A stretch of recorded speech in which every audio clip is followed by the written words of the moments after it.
I think one of the craziest Motley Crue stories ever has to be the story of that Nikki Sixx impersonator. Matthew Tripp was his name. I think Vince got off way too easily for killing Razzle. 93, 94, and part of 92 is where all the fun ended. We signed a contract. We can't tour anymore. Oh, fuck you, Tommy. And he's listening to the news story on the radio of his own death. Fucking A, give him credit for going, you know what? I'm not doing any of this grunge shit. I'm doing what I've always done, and fuck you if you don't like it. I think Theater of Pain is way better than people gave it credit for. Your mother gave birth to you with love inside. She had candlelight and songs of life. Brandon, I love you. Oh, yeah, teachers suck and school sucks and adults suck. It's like, calm down. I think, give or take 7 seconds, that 10 seconds to love is a perfect description of Bryan's sex life. Yeah. And if you saw them on that tour, they were playing 5 songs off Swine. And that's a lot of time to go pee. Yeah, you got your big boobies, and we're going to start an OnlyFans account. We're going to pay money to look at your boobies. Oh, man. That kind of looked like it was an OnlyFans there for a second. Oh, geez. Hey, it costs extra to see that shit. The hair metal guru from Warren to Crew. The hair metal guru. Never forget Charlie too. Welcome to the Hair Metal Guru. My name is Anthony. They call me the Guru. And we have another threesome, and we got a new guest because today, check it out, we are going to be talking Motley Crue, and we got Bryan from the Hairband Basement and my good buddy Patrick here to talk 10 things I think on the history of Motley Crue. And with that, let's meet our contestants. First, he's a regular, he's back, he's hot, he's sexy, he's the new thing. It's Bryan from the Hairband Basement. Bryan, welcome back to the show. How you doing? Thanks for having me back on, as always. I've become a regular on this. I'm like Don Rickles on the old Johnny Carson show. I was always on. Let me go through my shit as usual. Find me on X at HB Basement. Always talking there. You can also listen to my show on Stationhead. Download the app. I'm on every Friday, and you can listen to the rarest of tracks, the deepest of tracks, the rarest of bands, and the little-known artists from before, during, and after the Decade of Decadence. So you won't hear Pour Some Sugar on Me or Here I Go Again. And also, I am currently the bassist for the band City to City. Stay tuned for music from us, because it's a bunch of guys here that are always on Groove's channel doing some stuff together. Yeah, hey, I'm pumped to hear that. When are we thinking that's going to be done? All the parts are there. It's just got to be put together. Okay. So we all recorded our parts. We all got them separate. I think Jay and Metal Mike are gonna work their magic, get it together. I can't see it being much longer. Okay. I'll see. Well, we'll definitely be sharing that stuff on the channel. Yes, follow him at HB Basement. Follow me at Hair Metal Guru. And next we got Patrick Reeves, who is a member of the channel, and we started chatting because he comments on the videos, and I was like, "Fuck, man!" I'm like, he was making all these points in the comments, and I was like, "Dude, like, you know a lot of shit." I'm like, "You either need to start your own channel or come on mine sometime." And one thing led to another, and now he's here. So, Patrick, welcome to your first episode on the show. Thanks, brother. It's truly an honor. You know, I really feel like your show fills a niche for this music's fan bases. You know, we all grew up with it. It wasn't just something that was there. It was an addiction for all of us. And, you know, we read magazines. We tried to find the people in high school and in college that liked it. And when all those people move away and start careers, and it becomes such a thing so far down the ladder, you guys became those friends, and this is awesome, and it's such an honor, and I'm really grateful. Yeah, stop kissing ass. You're on the show, Pat. You got it. Right. And I made it. Shit, he knows how to do the cool shit behind the fucking. So we still got like boring shit in our room. Yeah, I mean, Bryan, you didn't bring Motley Crue to the show. Yeah, and the John Corabi version. I'm sure we'll be getting into that. Bryan, you look like you say something there. I was going to say what year that's from, but you said John Corabi, so it's got to be what, 94, 95. How long was he with them for? They boot him a year later? Like 2 years. No, they boot him in 96. 96, okay. I don't know it was that long. All right. So, okay. So Motley Crue, obviously one of the biggest names in hair metal, and I'll be honest, I've had my share of negative Motley Crue rants over the course of the channel. So when I was making my 10 things I think list, I was like, don't fucking go overly negative because I love Motley Crue. Okay. No shit. Okay. But I just did a Motley Crue Dr. Feelgood unboxing that left me a little bitter and jaded on the Dr. Feelgood 35th anniversary. So anyway, try not to make it too negative. But Motley Crue obviously deserves their own 10 things I think video. And with that, what else? Is there anything fucking else I got to bring up? With that, we can get into it. I think we'll go this way. We'll go Bryan, Patrick, myself. Bryan, what is your number 10 thing you think on Motley Crue? My number 10 is going to get a lot of people upset. I think Crue is overrated. Oh, I know. Kick me in the balls right away. Of the early albums, and I get that people love them, but if you look at their catalog, the first 2 albums great. Theater of Pain, a lot of people shit on. I'll get to that in a minute.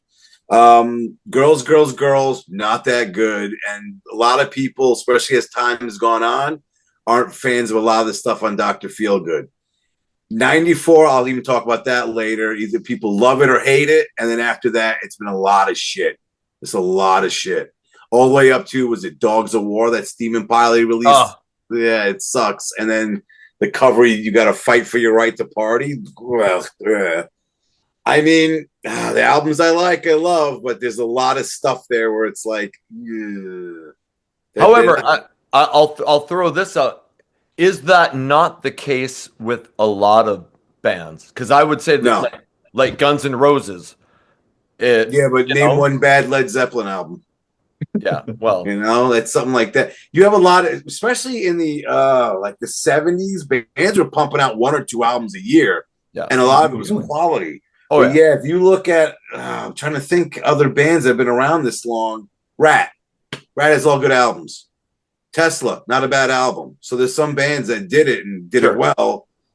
Motley Crue, I'll talk about it, but they have those 2 sides where. Yeah, so you're kind of counting like in the 80s, there was also some less than fucking stellar releases. Yeah, oh yeah. I get it. Okay. All right, Patrick, what's your number 10? All right, so we all know that in 94, Corabi's album comes out, and the first single, Hooligan's Holiday, did decent at radio. It got some MTV airplay, and a lot of people think that it was that MTV interview with the band that really ended their publicity, their ability to get the word out about their record, because Nikki opened his big mouth and got all pissed off that they asked about women, hairspray, and fire, right? Right. So they go out on the road. It goes, they're playing to less than half full places. They come back, and this is my number 10. I think the demos that were originally recorded in 95 with Bob Rock, that in Nikki's words were overproduced, would have been a far better start to an album than the BS that they came up with Scott Humphrey on Generation Swine. Mm-hmm. If you were a Metal Edge reader back in that time, every single edition of Metal Edge for a good year had some sort of Motley Crue studio update. Yep. Nikki, John, Tommy all would throw out names of songs. These songs did not become Generation Swine songs. These were on their own. And there are, I could write a list of probably 10 to 15 songs.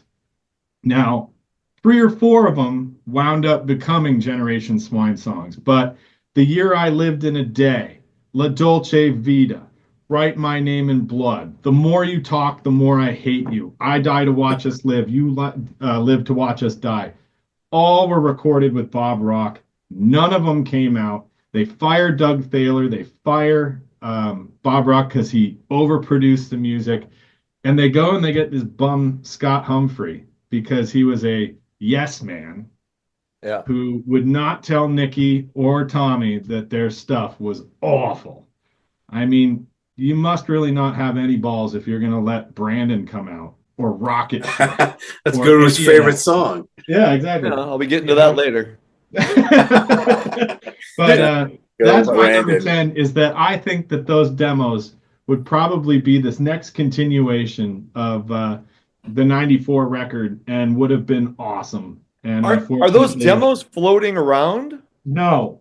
And what's amazing about that, Guru, is that you can search high and low everywhere, not just on YouTube. You can go all over. I mean, I go back to Napster, I mean, that's what I did in my off time, for 20 years, was search and search and search and search. Not just for Motley, but for, All that CC stuff. DeVille's stuff, Needle Park, all that stuff. And you can't find any of it. And the one thing you can find online that's pretty awesome is on YouTube is 2 separate hour-and-a-half just straight B-roll film of the recording of the 94 record. And if you watch and listen, you can hear a lot of unreleased stuff in there, but no idea what it was called. I've seen some of that. Yeah. Yeah. Great stuff. Okay. Awesome.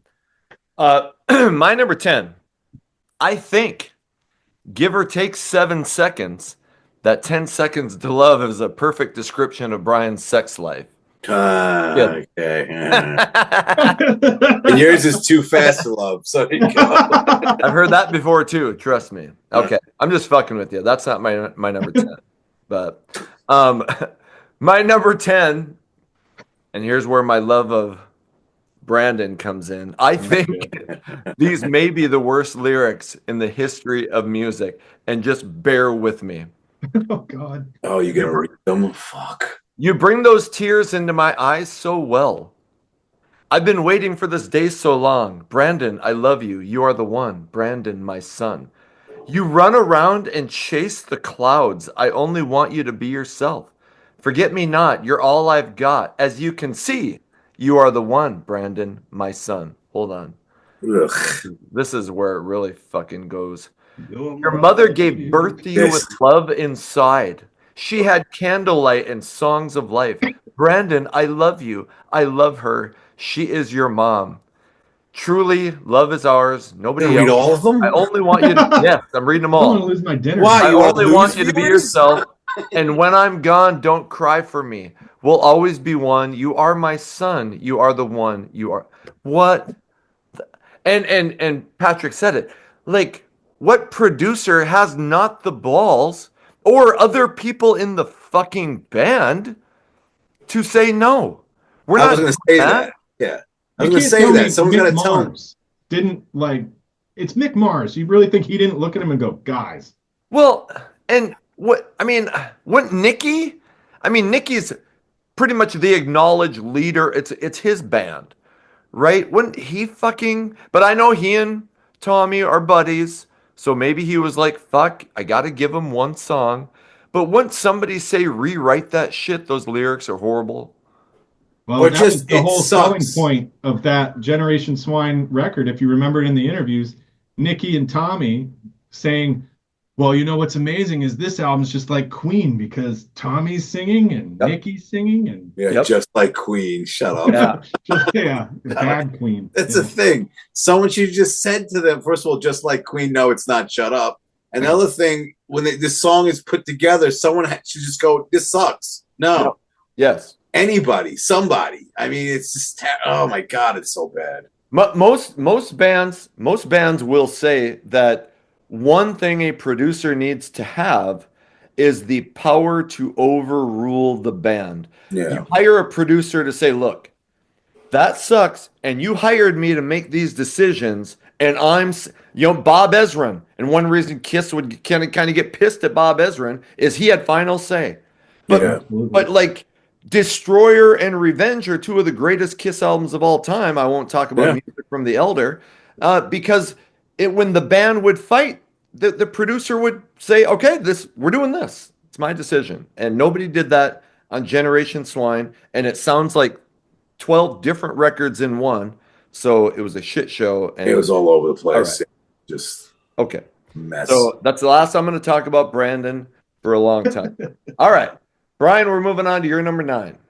My number 9, I'm even guilty of this, but I think that Mick Mars is an underrated guitarist. Some killer riffs coming out of that guy. Just some great songs. And I just, personally, I don't think I'd put him on like a top 10 list from the genre, but I think if someone did, I completely understand. I completely get it. Yeah, I think he's way better than the credit he gets. And I don't think the band will ever be the same with him not with them. No. It's not going to happen. It's not Crue. I think it's really, really good point is that the band without him seems to lack a real feeling. Yeah. And an emotion in the playing. And that Good way guy, of putting it. Yeah, he was fantastic. It's a little disappointing, I think, that his solo record doesn't sound anything like Mick Mars. Yeah. I think we all thought we were going to get a heavy blues record, and we got a modern rock record. A modern rock record. Yeah. But I don't think Crue has sound without him. I've always said that, you know, like my love for Motley Crue was never Vince's voice. I mean, you know, it was okay, but I always looked at it as, well, you know, one of the weak spots of the band is Vince's voice. Yes, Tommy is acknowledged as a great drummer, but the shit that I loved on Motley Crue a lot of times was because of those guitar riffs. Yeah. Oh, yeah. So, all right. Patrick, what's your number 9? I think that in 96, it was early 97 when we found out Vince was coming back. And I think that Elektra did a fantastic job for 1997 of promoting Motley Crue and making Motley Crue visible again to the public. But the entire thing tanked because of just how bad Generation Swine was. Yeah. And that marketing campaign, if you remember that period of time, we hadn't seen Motley Crue on a big level since Vince, well, I guess right when Hooligan's Holiday came out. The subsequent singles didn't do anything and barely got any airplay. I don't even think Smoke the Skies video got played on MTV. Yeah, I don't think it did. And Misunderstood barely got played. But when the Swine promotion piece, they're on Letterman, they were on Leno, they were Afraid was getting very minor MTV airplay, but they were getting a lot of radio play, and Elektra was pushing them in radio. But the arena tour fails miserably because of just how bad that record was. Yeah. And if you saw them on that tour, they were playing 5 songs off Swine. And that's a lot of time to go pee. Yeah. Yeah. You guys say I like it times here at a too. concert. But think about it. If everyone's doesn't want to hear that shit, the line at the bathroom's going to be long. So, Oh, fuck yeah. The arena's probably ran out of beer, you know? Yeah. You're right, though. I mean, they were all over the place. And for 1997, for an 80s rock band to get that much. But if that album had been great, man, it might have saved fucking the band. It might have saved rock and roll. But they came out with a shit show. Oh, yeah. Well, the other piece of that, too, is I remember going at midnight to Tower Records in Portland, Oregon with my buddies to go buy that record. In 97, and that was late 97. That's like September, I think, when that record, or July when that record came out. And there was like 40 diehard Motley Crue fans in line. And about 5 minutes before that midnight, they started playing Generation Swine for the first time over the loudspeaker. And like those 30 people in line started looking at each other like, what the hell is this? And I figure it was Find Myself and Afraid that they'd already heard. But oh my God, by the time we got up to pay for it, people were like, I don't think I'm going to buy it. Yeah. That's hilarious. But a great promotional effort. I mean, they had that soda, Motley Brew, and all that stuff. Damn, there's a whole lot of Generation Swine talk. I'm looking through my list going, fuck, how many more times am I The only reason I wear this shirt is the nostalgia. I hate that record. Yeah, I hear you. But I love the build up to it. Yep. Okay, my number 9. I think that The Dirt, the movie, was one of the great representations of a time and place in music movie history. Like, it was a movie that didn't try to sanitize everything. I mean, shit, you had a girl like fucking squirting like within the first few minutes of the movie. I mean, how many times were we actually going to see that happen? And you could actually think like that's probably something that happened at a Motley Crue party in the 1980s. So you know that, yeah, there's probably there's artistic liberty taken with some of the facts, but that movie screamed real rock and roll more than most music movies ever did. And what I hope is that that creates the impetus. And you know, we've had the Queen movie, which I thought was very good. But I hope that we get more movies like that, more like what's it called when you make a movie that's based on a true story? Biopic. Henry, but Biopic. Biopic, yeah. Yeah. So I hope we see more of that because I genuinely enjoyed that movie and I thought, man, this like kind of shows what it could have been like in the 80s. Two things I'm going to say on that. First, I thought the book was way better. I remember watching it. I liked it. You like to read. Yeah, it's right, like a nerd. But when I saw the movie, I'm like, oh, cool. And there was some good stuff in the book they didn't put in there. Sure. But one of those things I'll get to later.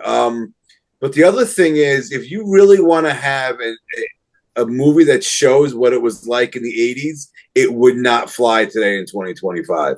Oh, sure. People go, it's misogynistic. Oh, it's polarizing. All this shit you would get from people. Yep. Where it was like, yeah, but that's why we got into these bands. That's one of the reasons why we wanted to read about these bands. And girls fucking loved it too. So I hate hearing the sexism shit because girls made these bands just as big as they were as much as guys did. So yeah.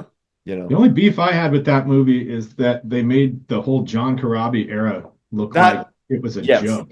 But they had no choice. Yeah. They had to make the distinction that this was big and this was not, and they went too far in that direction. Completely agree. Okay. All right. We're moving on to number 8. Bryan, what's your number 8? My number 8, and this took me a while to finally get to this point. I think Theater of Pain is way better than people gave it credit for. And for the longest time, I was like, yeah, the album's not that good. The singles were shit. I mean, well, Home Sweet Home's not a bad song, but it got overplayed. But then you look at other songs on that album. Louder Than Hell's a great tune. Keep Your Eye on the Money. Tonight, in parentheses, We Need a Lover. There's a lot of good songs on there. Right. And we've discussed it when we talked about this during the roundtable. Yeah, the production's a little, yeah. But I think there's some really solid songs on that album that doesn't get a lot of credit. That's completely. And when you were saying those song titles, I was like, yeah, fuck, I do like that one. Yeah, fuck, I like that one. I think part of I hate Smoking in the Boys' Room. That sucks. And that's the biggest hit, well, except for Home Sweet Home. And so every time I think of that album, I'm like, fucking Smoking in the Boys' Room. Trying to, like this is 85. So trying to get the moms that were teenagers in the late 60s. I don't know if that was the reason. I do. But it was like, if you watch the video now, it's all this corny, oh yeah, teachers suck and school sucks and adults suck. And it's like, calm down. You guys are fucking 35-year-old cokeheads playing music for a living. Just chill the fuck out with that shit. Like, come on. Twisted Sister did the same thing with Leader of the Pack. Remember that? And I felt like that was, hey, we're trying to get the older audiences. They like rock music from the 70s. We'll bring them into the 80s with this shit. But with that, Dee Snider even said, we used to play that live all the time, and it went over pretty big in shows. So they tried to put it on the album, and it just didn't work. It just didn't work for them. So I don't think they're playing shows in clubs on Long Island trying to get 45-year-old ladies there to go check it out. Right. I get you. Okay. Fuck, Patrick, you're number 8. So in what was it, 91, The Decade of Decadence got released. Yep. And, there was a couple new songs on that. But for some reason, they chose to release a cover of Anarchy in the UK, which, in my opinion, wasn't horrible. But what are you releasing that for? I And thought it sucked. Primal Scream was pretty kick-ass. Yeah. But you have this absolute gem of a new song called Angela on that record, which is just an absolute shit kicker and has a just magnificent chorus. And it just goes by the wayside. I think that they should have released Angela after Primal Scream. I think it would have been a huge hit at radio in '91. And it's a shame because we'd be all hearing that song at live shows today if they had done that. And now we'll never hear it again. They didn't release that as a single? Nope.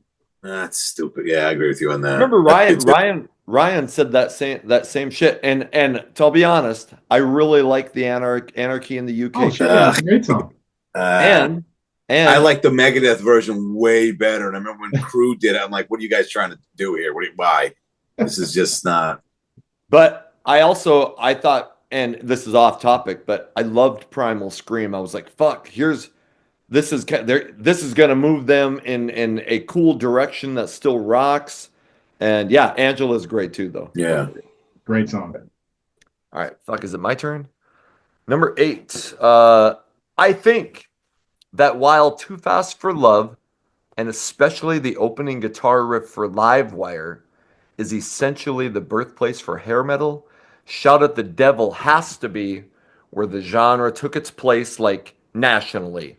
Like that's where the sleazy glam look, the makeup, the grit, the raunch. I think that's where hair metal got its official start as becoming something that would take over the world, musically in the 80s. It starts with Shout at the Devil, even though Too Fast for Love is the birthplace. That's probably not a controversial opinion. So, Brian, feel free to tell me how brilliant that point was. How many albums did that sell? What? Shout at the Devil. What's the total? 3 million, I think. 3 million. When is that over like a span of years? Or was that before Theater of Pain came out? Well, it all depends on when they last certified it. Yeah. Who knows? But Too Fast for Love is certified at 1 million. Which I'm surprised that's it. I don't think that was all within between when it was released and how Devil came out. Yeah, no, that's my point. Because I think that maybe what you said for Motley Crue, yes, for the genre. I really think you had Quiet Riot, Twisted Sister, and Rat come out with albums that were just huge in a couple of years. I think that started the ball rolling. But Rat was 84. You could almost throw Shout at the Devil at it. But I really think it was 86 that record company was like, oh, shit, this is a moneymaker. Yeah. You had 1 or 2 albums that might have done decently. Your Stay Hungry and Out of the Cellar. But yeah, when Slippery When Wet, Night Songs, and Look What the Cat Dragged In blew up. Sure.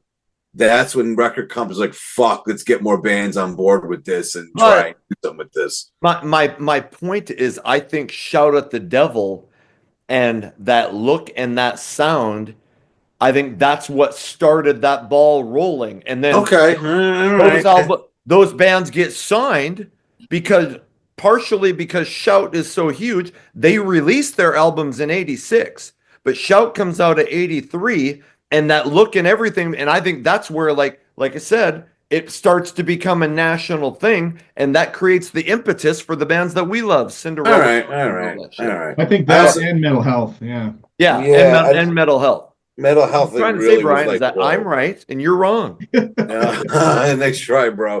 But I almost had on my list, I think Motley Crue should thank Blackie Lawless for that whole fucking devil thing and all the pentagrams and shit, because they went... I forget the name of the band that Nikki Sixx was in with him. London. And, no, everyone was in London. I thought everyone was in London. There was another one. But he even said to Lawless, hey, can I take some of that stuff? He's like, yeah, take it all. What the fuck do I need it for? And that became their whole setup for like the video for Livewire. They got all that shit from him. Yeah. Right. Yeah, I almost had that on my list. And I was like, nah, I put something else. All right. We're moving on to number 7, Brian. My number 7, I think Vince got off way too easily for Killing Razzle. I'll put that out there. The guy got some probation, did some fucking PSAs, and that was it. It's like, holy shit, you negligently killed someone with your stupidity, and man, he got off way too easy. What did he do? A year? No. 6 months? He did no time. I don't think he really did any time. He did. Well, I think he got sentenced to a month, and I heard he got out after 18 days. Because he told us in a book about banging strippers in the jail. But part of the reason that they got out is they played if you let him out and he goes on tour, then he can make money and pay for the lawsuits that he's gonna have to pay, which is still a shit because he could have done that later. But yeah, I'm gonna have something on that later too. So. Yeah, it's like, I mean, you look at pictures of that wreck, like holy shit. Yeah. Like I think also part of it was they thought they were indestructible. I think all of them did. It was just like, yeah, nothing's gonna happen to us. We're good. Just hop into a sports car, you go way too fast. After having a couple, it's like, oh shit. Here, hold on. Charlie's here. She wants to say hi. What's up, Charlie? Oh. Yeah, you got your big boobies, and we're gonna start an OnlyFans account. They're gonna pay money. God. Oh man, that kind of looked like it wasn't OnlyFans there for a second. Oh geez, hey, it costs extra to see that shit. Better. I'll save my money, thank you. Hop onto my YouTube and see my PayPal account if you want the other side of that video. Okay. But that was another thing with the Dirt movie. It just seemed like Razzle was thrown in there quickly just to get to that point. Like they were at hey, I'm Razoo, and all of a sudden it was like 5 minutes later he was dead. I'm dead. Hey, I'm Razzle. Hey, I'm dead. I don't even think they mentioned that two people that were in the other car, one of them wound up needing like permanent 24/7 care the rest of their life. Yep. Jesus. Yeah, you're absolutely right. He got off squeaky easy. Yeah. Yep. That's exactly right. Okay. Patrick, you're number 7. Okay. Well, in what was it, 99, after Swine, they put out a greatest hits, which seemed kind of unnecessary considering the fact that the 2 albums before that they had Decade, but they put out their greatest hits. And I'll go to my grave saying right now that the 2 new songs that were on that, Bitter Pill and Enslaved, are the best songs that band put out since the reunion. Yeah. I thought those songs rocked. Both of them were fantastic. Now, I'm going to be honest. I haven't listened to those in forever, and I'm trying to hear them in my head. I'm in the same boat. I don't know what they sound like. Oh, shit. And that's pretty fucking bad. And Enslaved rocked. They were both great songs. They were party rock songs. Yeah. It was such a throwback, and it sounded fresh. The production was fantastic. Two good songs. Maybe you'll have something on this, so feel free not to answer. But what did you think of the new Tattoo album? Fucking horrible. Yeah.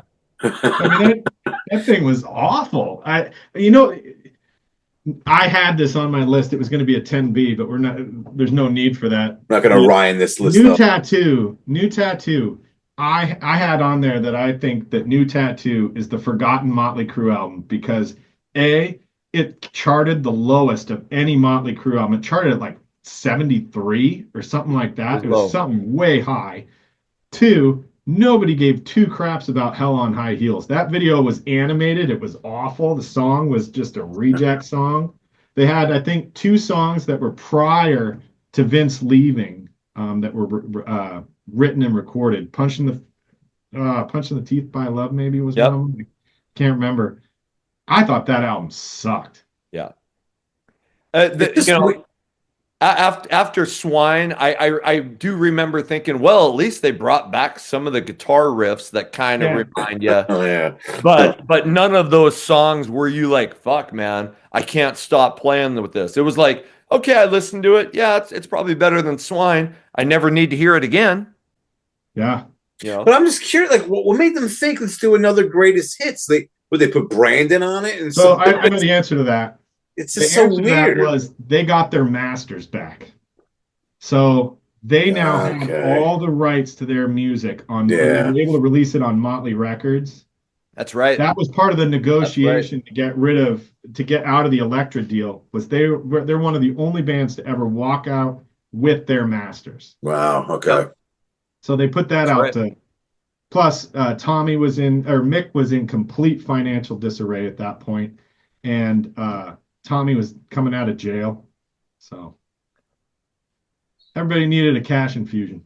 Yeah. Bryan and I sometimes end up in complete disarray because we spend all the money we do in this shit on beer and hookers all the time. Yes, right. Yeah. Well, So somebody you wants can to imagine float the us quality of both, the amount of money this thing's making. He wants to float us alone. Just let us know. That's right. Yeah. Okay. All right. My number 7. I think one. Charlie, calm down. I think one of the craziest Motley Crue stories ever has to be the story of that Nikki Sixx impersonator. Oh, Matthew yeah. Tripp was his Yeah. name. It was shit's around crazy. 88, and this guy claims that when Nikki was like hospitalized in a car crash in 83 or something, and he said that he was hired to be Nikki's doppelganger. He files a lawsuit saying, hey, you guys owe me. You never paid me for all the shit I did in Nikki's place. And that it was actually all over the magazines. I have Yeah. fuck. Yeah. I hope I can, if I can find the Kerrang article that had a big article, I'll try to put some of the pictures in the video. But it went on for a while, and then I think it was in like 93, he dropped the charges and the guy disappeared. But that was just something crazy that would fucking only happen to Motley Crue, and it was just a wild story. Ah, God, that story was crazy. Yeah, it's I so remember weird. reading about it years later and doing a ton of research on it. And it kind of mimics the Paul McCartney story, about Paul McCartney's dead. And, Yeah. Yep. yeah, it's crazy. Yep. Matthew Tripp. Yep. And I remember seeing all these conspiracy theories like online when people would be like, hey, look at this picture of Nikki. Look how tall he is. And now look at this picture here. And suddenly he's like way shorter, blah, blah, blah. And they're like trying to prove that it was actually this Matthew Tripp guy. So, yeah. Kind of Whatever, crazy to dude. think that was getting out there pre-internet. Yeah. Yeah, You know? exactly. Exactly. All right. Our number 6 is Bryan. You're up. My number 6, I think we should have got another album with Corabi. Yep. I'm not the hugest fan of the 94 album. I've warmed up to it as time goes on, but I would have liked to see where they would have gone with another album with him, to see if they could have carried that on to a second album. Well, no, it didn't happen. Sadly, it didn't happen. The one thing I always remember is Corabi talking about the recording process of the next album that ended up becoming Generation Swine with Vince. And he's like, I'm in the fucking vocal booth, and one guy's like, give me some lush melodies like Oasis. And then somebody's like, then Tommy's like, yeah, but with power like Pantera, and throwing on, and he's like, I don't even know how half of these bands are. And it was just a shit show. And that interview and when you hear Generation Swine, that makes perfect sense. Yeah. They were trying to do every fucking thing that was going on at the time. Crazy to think, too, that they had to bring John back in after they brought Vince in to have John show Vince how to sing the songs. Right? Yeah. Yeah. Can you imagine sitting in that studio if you're that dummy producer, Scott Humphrey, who had to sit there and can't tell anybody no, and you're watching this whole thing unfold? I mean, it's nuts. But why would Corabi even agree to do that? Like, no, go fuck yourselves. It was the only way they were going to give him writing credit. That's bullshit. That's fucking, oh my God. Sometimes And Nikki's since gone back and said John didn't write anything. So like with this shit. Yeah, right. I think we would all be shocked if we knew the truth about what happens with writing credits and how absolutely. It's crazy. It's crazy. Like how many writing credits were given to band members because their manager said, "Yeah, we'll take your song, but you're given my guys writing credits on it." So the band can say, "Yeah, look, we fucking wrote all these songs." And they, you hear about that shit happening all the time. So I think he got a lot of credit for shit that he didn't write, but they were like, you got to give them credit if we're gonna take your song. Yeah, because there's a story of with Twisted Sister where D got all the writing credits, he got all the royalties from the Stay Hungry, all this shit. Went to record the next album. He's showing up in like a Ferrari, and everyone else is like, what the fuck? Like, why we don't have cars like this? Well, you write songs. That's the way it works. Well, and like Poison, they said right away where everybody's getting equal credit. 5%. And I'm surprised that's lasted. Yeah, but maybe it starts that way, but then pretty soon, like shit, there's a really good Go-Go's documentary where they're like, that thing's great. Well, yes, it was really good, but they're like, well, fuck, why am I sharing my royalties? You didn't write anything. Why are you getting any? So even they didn't. That was the thing. Who wrote the songs? What's her face? Charlotte Caffey. Yeah. And I thought, what's the guitarist? One with the short hair. Oh, the Jody Wheatland. She wrote some, but Charlotte wrote a lot of the big ones. After Talk Show, they agreed, all right, we'll share the writing credits on the next album, and then they broke up. Like, the whole band was so dysfunctional. They're like, fuck this somehow. Yep. And Belinda was like, but I look like this, so obviously I need to be included. Hello, man. But then she went on to go solo and had a bigger career than anyone did. Yeah. And this came up in a recent video. Belinda Carlisle in the Mad About You video is one of the hottest fucking chicks of the 80s. Holy shit. I think she still is. Oh, yeah. She still looked good. Yeah, she still looks great. Hey, Belinda, I'm young, virile, and disease-free. Okay. Well, he's one of those. Preferably the disease-free part. Yeah, I don't know. Anyway. All right. Shit. Now, that always happens. We get who's up next? Okay, Patrick, number 6.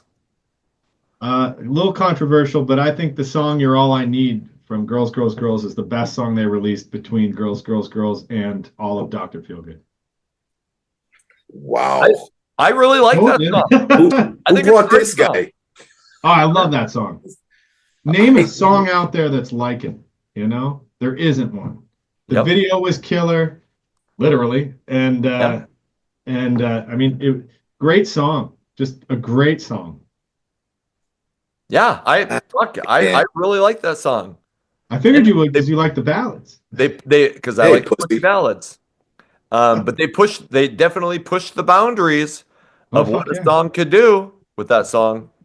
I mean, for me on that album, I only liked Girls, Girls, Girls, Wild Side, and that's about it. That's really about it. I really couldn't get into that one. Was it All in the Name of Rock on that one? Yeah. It was. So was the awful Jailhouse Rock live. Yeah, Jailhouse, that sucks. Why that's even there, I don't know. Yeah, why? God, they sucked with covers, except for Anarchy in the UK. No, that sucked. That sucked. Yeah. That's always. All right. My number 6. No, wait, their cover of what's the one on Fight for Your Right to Party? No, White Punks on Dope. Dog shit. What the fuck? The one on I'm looking right at your shirt and I can't remember the fucking Shout Out the Devil. Shout Out the Devil. Oh. What? On Swine they did a cover of their own song. Yeah. Fuck, what's the There's no cover on Shout. Is there? It wasn't White Punks on Dope a cover? No shit. I thought there was a Beatles song on there. Oh, Helter Skelter. Helter Skelter. Thank you. Yes. Yeah. That's right. Yeah. Yeah, you're right. Okay. Yeah, way better. Way better. Stand corrected. Okay. All right. My number 6, shut the fuck up, is I think, okay, this is going to be, hopefully this is the last time we got to talk about Generation Swine. I'm sorry. Oh, God, I have nothing on the fucking album. What the shit? Statists. We've been talking Generation Swine. I think, and part of this is going to be good, I think after hearing the opening single on Generation Swine, Afraid, I was pumped to hit the record store and pick it up. Yeah. I thought it's a great song. But then I got home and listened to it, and I was like, what the fuck did you guys just do?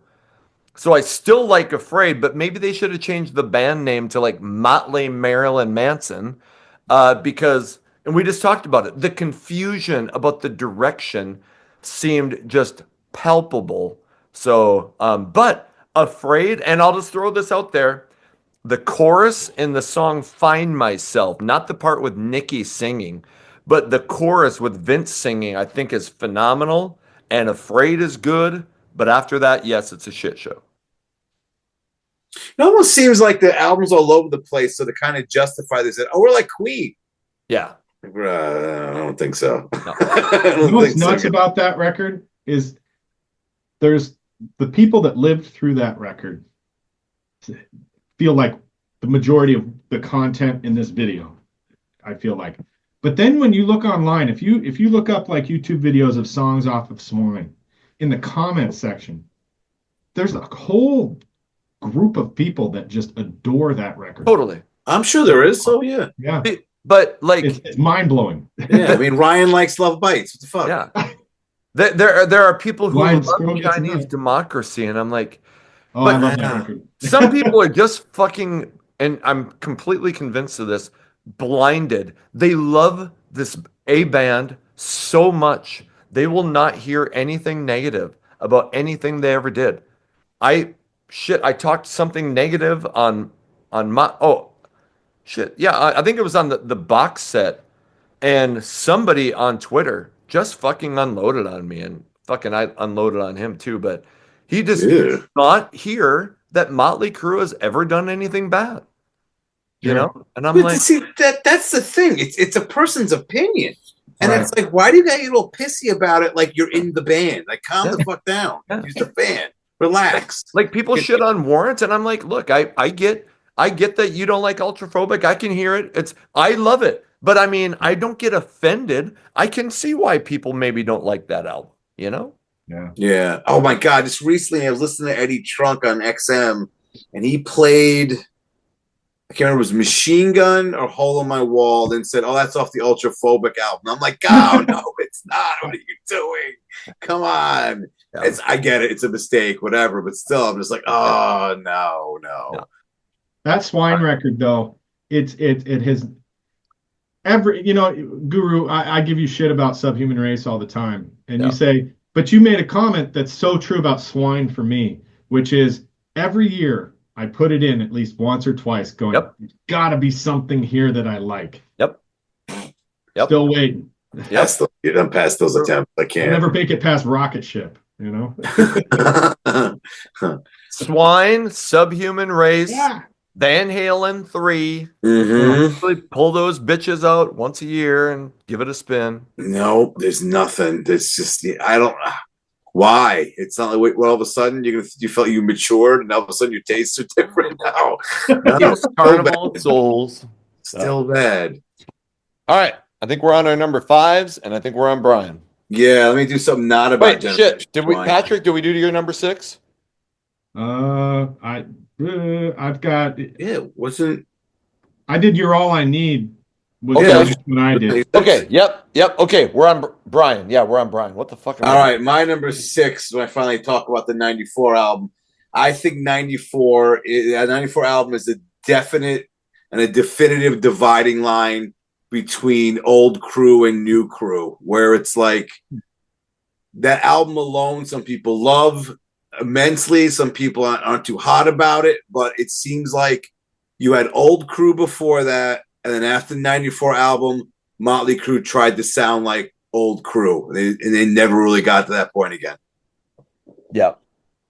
If 94 had sold really well, it would have been interesting to see the career trajectory of the band, but because it flopped, that just led to confusion on Generation Swine. Then it led to, let's go back to the 80s on Tattoo, and they've never been able to figure it out. Yeah, they just never got it back, and they've tried, and then you look at everything.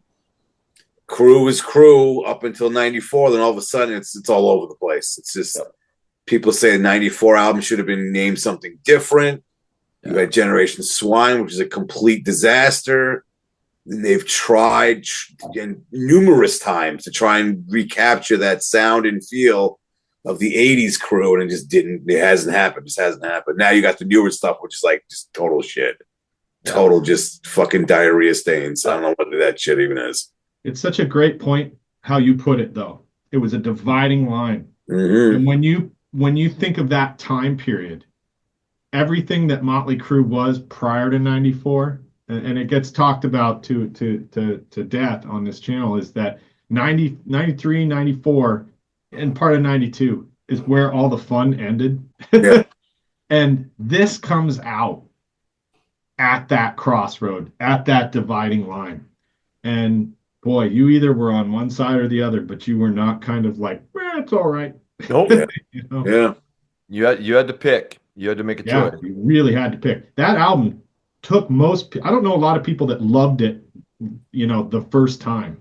Nope. It took No. a year of listening to that thing for me to just adore it now. Totally. Yeah, same here. Okay, Patrick. Now you can't get it on streaming. For some reason, it was taken off It's streaming. not there? Oh. Wow. I don't know why. Oh, They didn't reissue it either. yeah. Yeah, they should have done some sort of 30th anniversary. Last year, yeah. Yeah. All right, Patrick, you're number 5. I think since 1994, Nikki Sixx's mouth has done more to hurt Motley Crue than help it. I put together a small little list of 4 things that man has done that just, to me, if you asked Patrick in 1992 about Nikki Sixx, I would have said that man is a god. Now I'd say, God, that guy's a fool.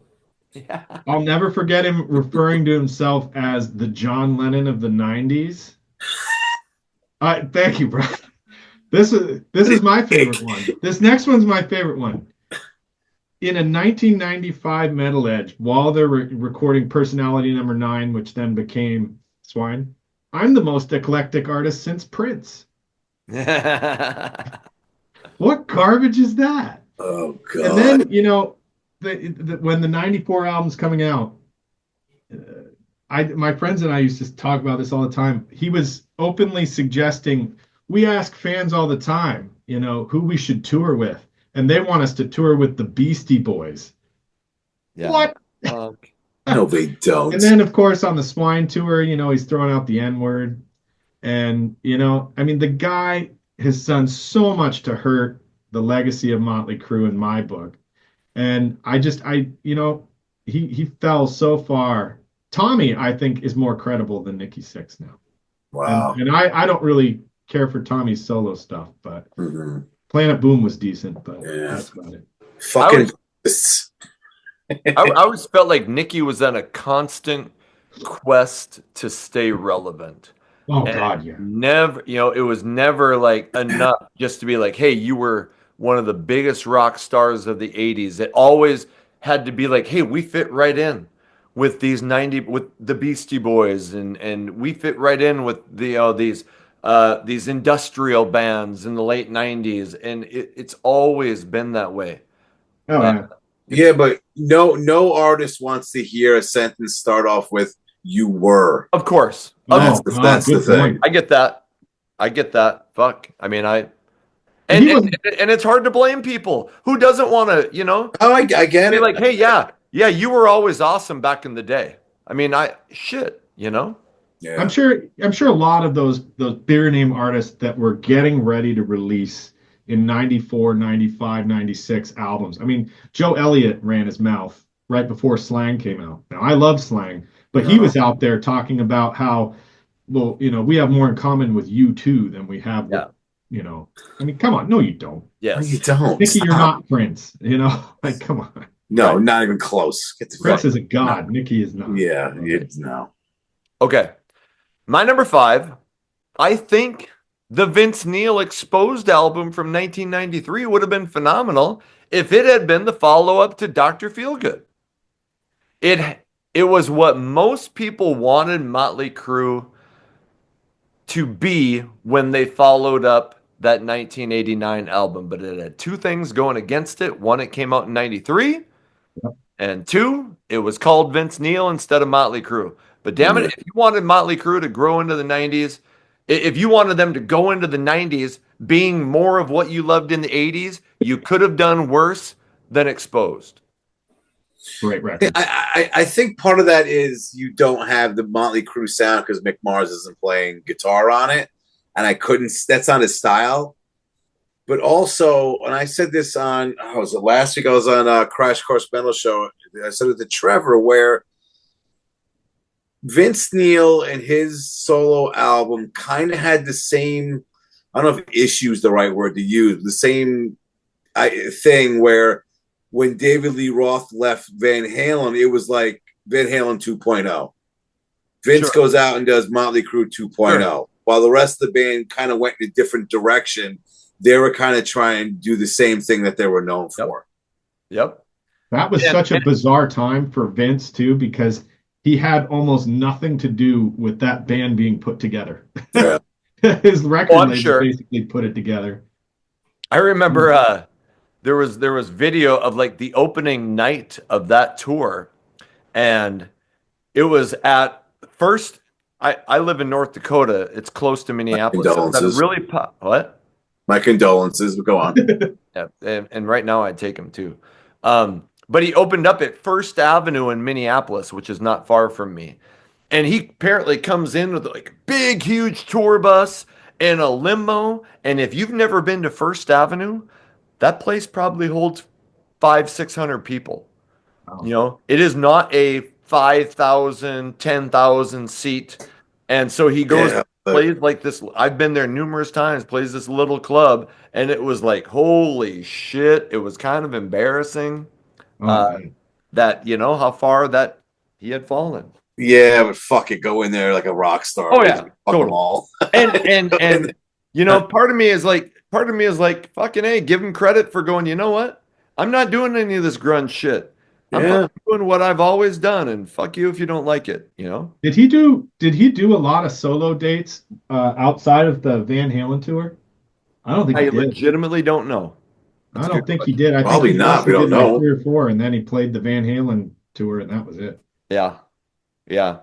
But that, I mean, that album went gold, and I mean, which is what the 94, you know, album did as Motley Crue. So I mean, yes, you can look back and say it was a failure, but to go gold as Vince Neil in 93, 93, exactly. Yeah. Well, and the what is it? You're invited, but your friend can't come was on Encino Man, and that video got played a ton. That was a big hit.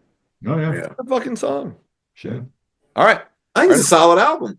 Solid album. Great record. Solid album. Yes. All right, our number 4, Brian. My number 4, I think their look for Theater of Pain was goofy as fuck. What a stupid look. Just so stupid. Nikki Sixx looking like some kind of deranged referee or some shit. The lace and all the pastels. So dumb. I love that picture from that era of them where they're in front of like the classic like mobster car. And they you know, and they're like all dressed like mobsters. It's like, so who stupid. Thought of that? Oh God, it was just a weird time. Cocaine. That's what I think. Cocaine thought of it. Yeah. That's right. That's right. Cocaine thought of a lot of weird shit in the 80s. I'll tell you what. I thought that was their worst look. Yeah. I mean, the first couple of albums, they had the cool devil shit. I mean, when you look at your shirt there, Guru, the thing that I don't know what Vince is wearing there. What is that? It's not even a shirt. Like, what is that? But like, at least it was a look. All right, we got it. And then I don't know. 2 years later, they went all fucking weird. But they did get it back on.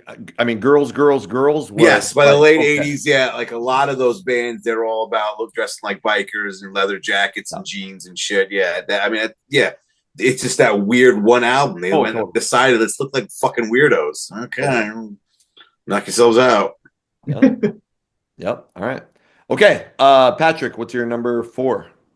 In '94, when they released that record, that tour tanks, like almost immediately tanks. Mm-hmm. Yep. And you know, there's a great part in the Dirt book where Nikki talks about how when the tour started to do poorly, he went on the radio and offered free tickets in Arizona. And at the end of the interview, he went outside and there was like literally 3 people outside waiting for it. I think more than the fact that the tour was failing because of the record, I think they did a really piss poor job of picking tour support for that. They went out with King's X, which I like King's X. Yeah. But in '94, and really it was more like late '94, early '95, they go out with Typo Negative. Yes. And Prong. And in some markets, Stuttering John, which that record was cool, but nobody was lining up to go see that tour. Typo Negatives, Bloody Kisses hadn't even really gotten on Headbangers Ball. That went gold, but it took years for it to go gold. I think if you look back in '94, if they had stayed true to their genre, they could have gone out with Arcade, had a brand new record in '94. Yes. Oh, They could have gone out with Dangerous Toys. They could have gone out with LA Guns. All those bands. I get that they were trying to get away from it, but man, if they had stayed true and gone out with some of their genre, I think if that tour might have done better. It took a lot of years before they were finally able to be like, okay, we'll tour with some 80s rock band. Yeah. There was that tour, then shit, there was a point where they had Anthrax.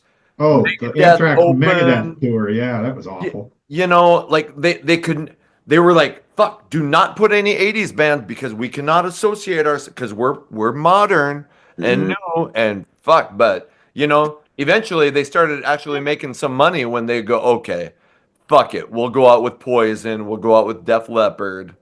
But that took a long time. Yeah, but that's that struggling to stay relevant. Let's leave the past in the past. We gotta, keep moving forward. And yeah, you're right. A lot of those lineups were just odd.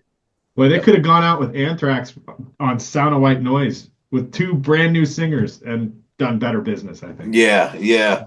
I forgot that Stuttering John actually opened up for them. Hey, that first Stuttering John album was actually really good. Yeah. I shit you not. I bought that in San Antonio when I was there for some military training. And I love that Arcade album. Holy The Arcade album's awesome. What was the lead-off single from that Stuttering John album? Talk My Way Out of It. Talk My Way Out of It. I thought it was Talk My Way Out of Here. Okay. All right, yeah. I'll talk my way out of it. Great song. Yeah. Oh, so much good shit on that. Yeah, great record. Okay, my number 4. I think that the We Can't Tour contract signed on January 28th of 2014 was one of the stupidest publicity stunts aimed at selling concert tickets that we've ever seen. And part of me is like, okay, we had all these bands promising farewell tours, Kiss how many times, and they always went back on it. But then they're like, fuck, we got to do something even more ridiculous so people will actually believe it, because nobody believes anybody when they say farewell tour. So we'll do this contract. But that made them look so much stupider when they fucking went back on it. Like now, if Motley Crue said, hey, we're never going to tour, like I need you to like sacrifice a first child, and I'm nominating Brandon from Tommy. Shit. Wow. Brandon is he like 30 now, 38? Yeah. But I'll be honest, that's kind of where I started to get I used to defend Motley Crue. I've gotten much more comfortable shitting on them because of that contract stunt. I mean, Tommy Lee, I remember, we signed a contract. We can't tour anymore. Oh, fuck you, Tommy. Yeah, what bad boys? You're signing contracts. Oh, look out. Like, what are you doing? That contract is the whole reason that John Corabi didn't wind up singing on the Mick Mars record. No shit. How so? Because so John had gone in and recorded 3 or 4 songs on that solo record, and you can listen to those songs on YouTube. And the band told Mick that, hey, you can't have members, current or former, of Motley Crue doing any sort of, touring or anything like that. And so because he wasn't going to be able to tour with it, that's part of it, I think. It wasn't all of it, but that was part of it that Mick has alluded to. Pretty ridiculous. It's just stupid. Hey, yeah. At that point, Motley Crue is in a band or it's a business. Yes. And just, of course, they don't talk to each other. They talk through lawyers and all that same kind of shit. It's all petty shit they get pissed about. But that's probably going to happen with us eventually too. Yeah, right. Who gets custody of Charlie? You can have Ridley. Yeah, Radio Reggie, what the fuck that thing's name is. Ridley's coming back for round 2. Okay, we're on to our number 3s. Brian, what do you got? Wait, did you do your number 4? Is that you? The We Can't Tour contract. That was me. Yes, the contract. Yeah. My number 3 is I am shocked. I think I'm shocked. I had to put the think in there that all 4 of these guys are still alive. Fucking A. I don't know how none of these guys are 6 feet under at this point. Yeah, we know that Nikki Sixx died briefly and came back. Like, Jesus. That was one of the things I didn't like about the movie From the Dirt. His whole death, and in the book, and they left it out in the movie after he OD'd and died. He woke up in the hospital, pulled the IVs out, said, fuck it, I'm going home.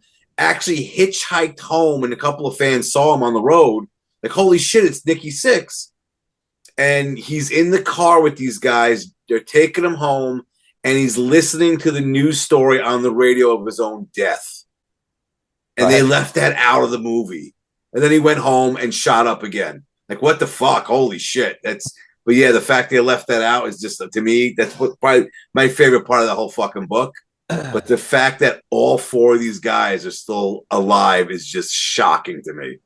That's true dedication to heroin that you and then go home and shoot up again. Yeah. Huh. Yeah. And let alone the drugs and shit.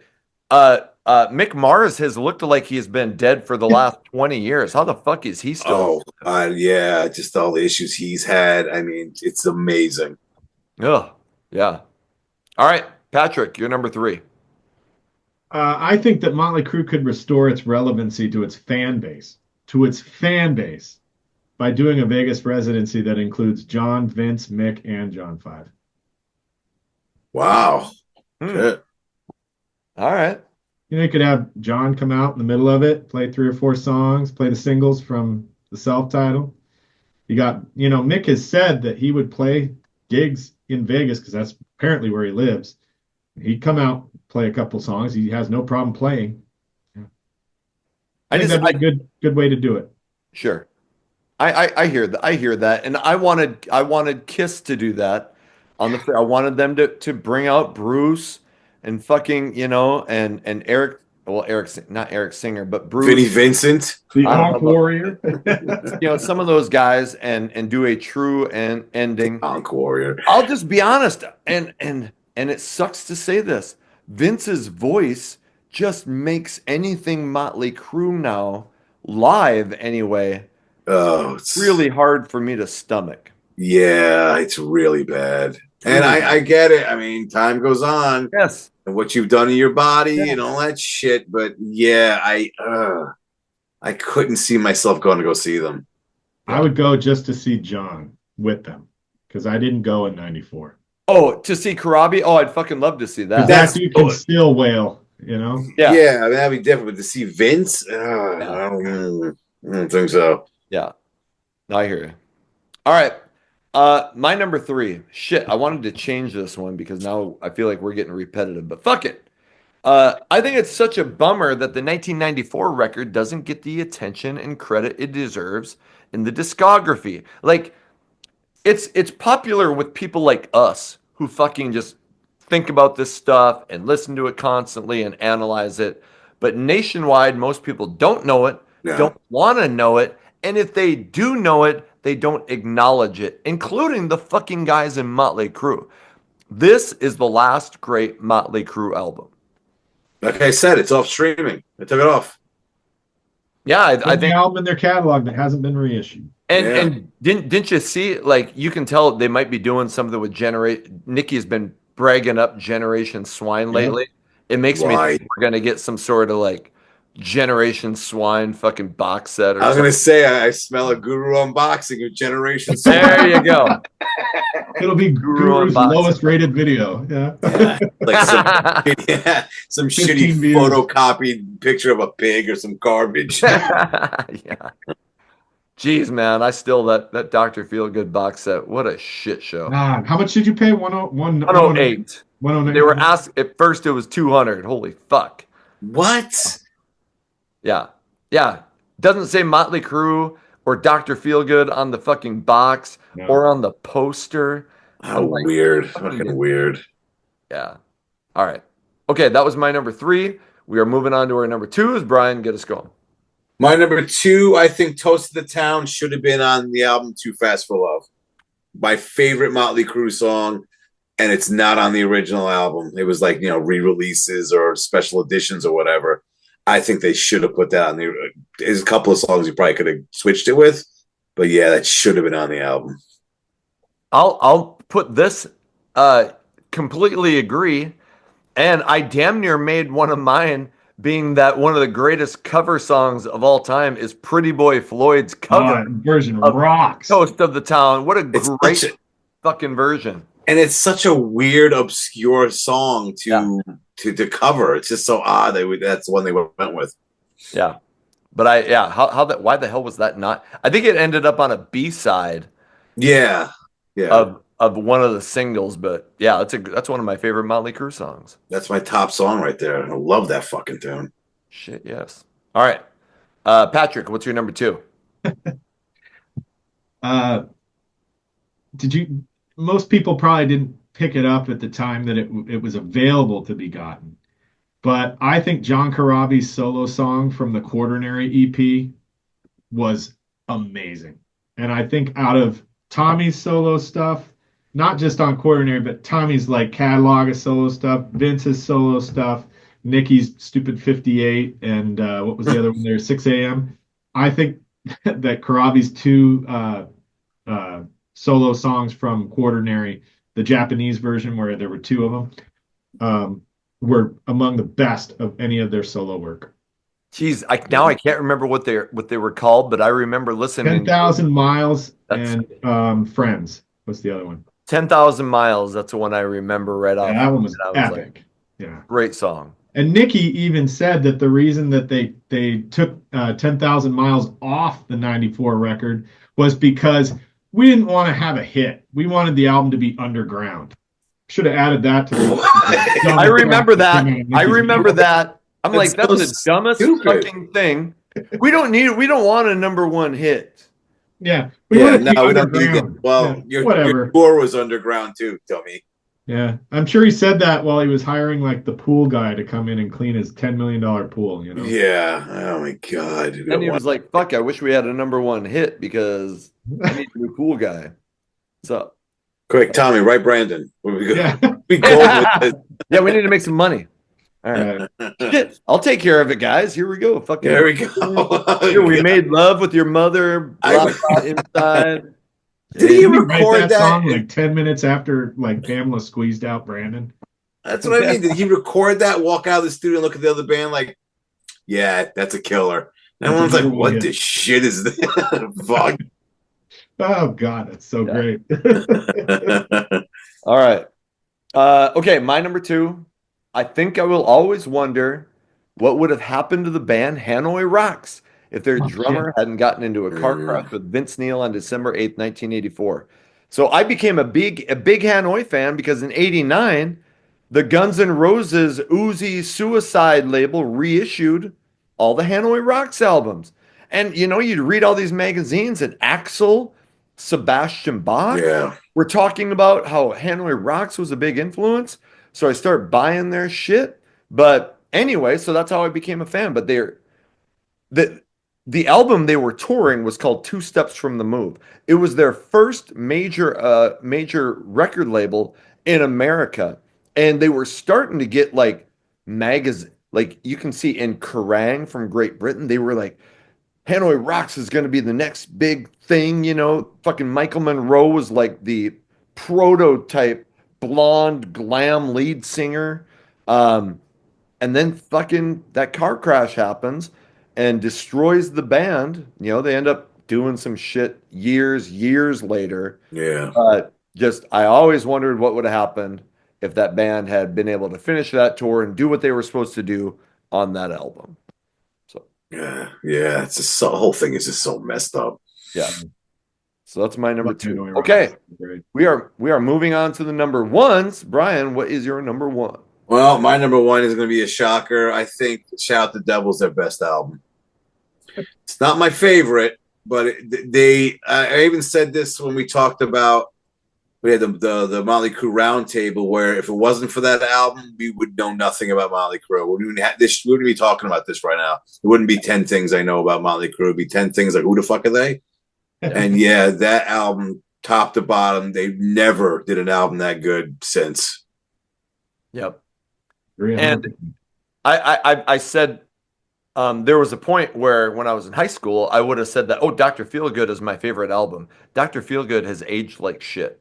Yeah, there's some duds on that one. Yeah.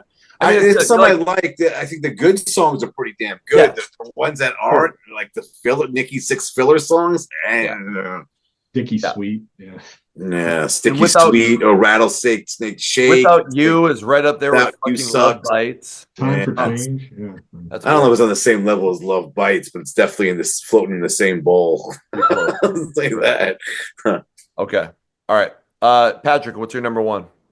I think it's a kind of a twofold. I think looking back on the breakup of Motley Crue in 1992, I think looking back on it now, Vince Neil comes out looking so much better than the rest of the band. But that's like my number one A, and my number one B is what would Motley Crue have sounded like if they had hired Steven Charoux from Tracy, who was the runner-up to get that gig. Wouldn't that have? I mean, I'm not the biggest Kick Tracy fan. I don't think. Oh, I love that album. I don't think they're bad. It just some of Kick Tracy's stuff is just a little overboard a little bit in my book. Things like Big Western Sky, stuff like that. I mean, that's a great song. But well, thank you for coming on. All right, go ahead. Yeah. How do we delete him? Wouldn't that have sounded interesting in Motley Crue? Yeah. Yeah, that's a good point. There was talk because I think Skid Row there was talk of fucking Sebastian Bach. Oh, there was 4 major people who interviewed for that gig, and one of them, of course, was Mark Terrain from Bullet Boys was one of them, and Sebastian. I don't know how that would have worked out, but oh God, imagine that ego in Motley Crue. Wouldn't have lasted long. Yeah. Well, he's the Corabi. but it may be having that big, and he had more of a voice that at least was a little more reminiscent of early Motley Crue versus Corabi. Right. Why did they go with him? Because was it a lack of name recognition? It seems odd. Corabi? Yeah. They went with Corabi. Now, I've read again a ton about this. And I think somebody should write a book about just that whole time because it'd be fascinating. But they went with Corabi based on the first jam session they had with him that they walked out of that having written Till Death Do Us Part. Okay. He came in with the riff for that. And then they kind of sat back and went, whoa, this guy writes guitar riffs too. And a lot of that, the John era was Mick Mars' favorite era because now he could play a little differently. And they had a second songwriter, and I think it was pretty apparent. I don't know if Steven Charoux plays guitar at all, but no. And I heard that Nikki loved that fucking the Scream record. Yeah, I did. Okay, yeah, that makes sense. And I think when you have that size ego, Nikki always needs to kind of be the center of attention. You probably prefer to have a lesser known guy. That's what I was thinking. If Sebastian Bach comes in, he's going to be the one on the cover of everything. It's all about Sebastian now. Yes. Yeah. I don't see them playing 18 in Life. Yeah. No. All right. My number one. I think I've been pretty hard on Motley Crue during this 10 things and during some recent times. So let me end with this. I salute the band for being there at the beginning. The band that I think, along with Van Halen, essentially started this thing that we love so much, hair metal.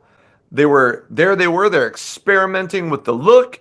They're in 81, they're setting themselves on fire and blowing shit up and building the scene brick by brick.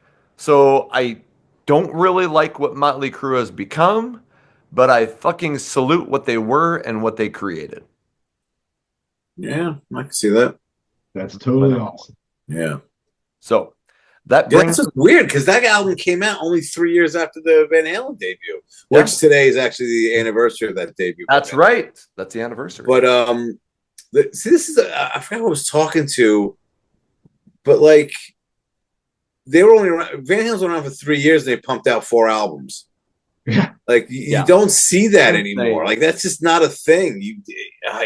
you would have, I mean, especially by the mid to late '80s, 2 years at the minimum between albums, or you want to go Def Leppard, 6 or 7 years between albums. So it's like, yeah, those like I said before, those bands in the '70s, they're pumping 1 or 2 albums out a year, Right. all quality. They were just nailing it then. But yeah, the Kiss fact put out that like 5 albums in 2 years. yeah, Unreal shit. yeah.